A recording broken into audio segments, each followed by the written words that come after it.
I was speaking to one of my players about an aspect of the match, the second match, and he was making a run to the back post, and he did everything right, and then he stopped his run, and the ball went right past the post, and I said, hey, you did everything right, but you didn't make that run to the post. You didn't finish the run, complete the run. And I said, well, why was that? And he said, well, I thought the goalkeeper was going to save it.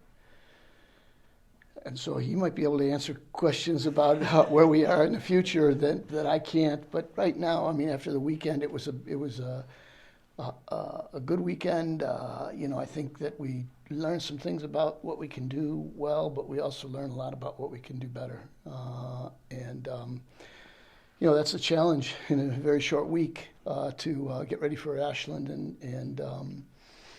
and for Davenport on a Friday and a Sunday. There's a lot of stuff to do. So I feel happy that we made it through it, but I know that this week's going to present itself some real challenges. Ashland is Ollie does a great job with that team, and they're always in every match. They're capable of winning.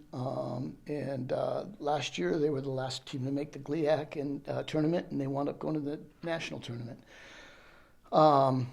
So they are a team that on any given day is capable of playing very well. And at home, it's a 7 p.m. evening match. I think it's the first one in a while, so I'm sure it's going to be they'll have that kind of security, knowing that they're at home.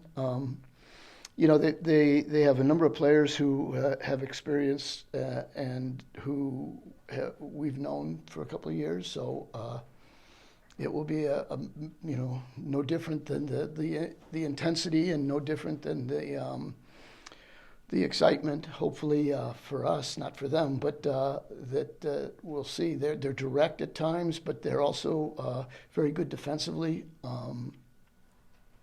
Ali does a great job, so we'll have to play our best to be in it. And then there's just another short ride back to Davenport to play a team that's now undefeated. And 2 years ago, they were picked to win the GLIAC, and they didn't make the conference tournament. And he had some setbacks with some players that were injured, and they were unfortunate in a couple of matches. But Chris is a great recruiter. He's got a history of a network that's of recruiting that is very impressive.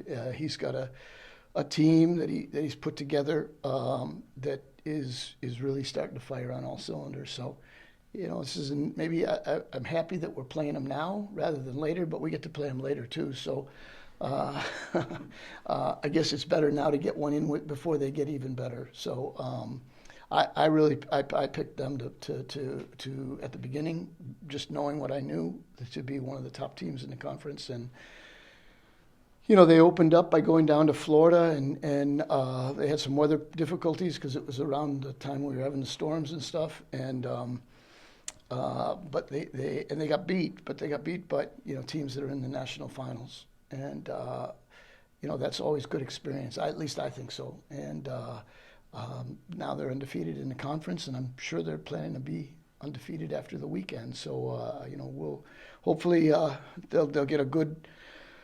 They'll get a good match with Parkside, who has been in every match now and has the same record as we do. So, I think it's going to be a great weekend of GLIAC soccer.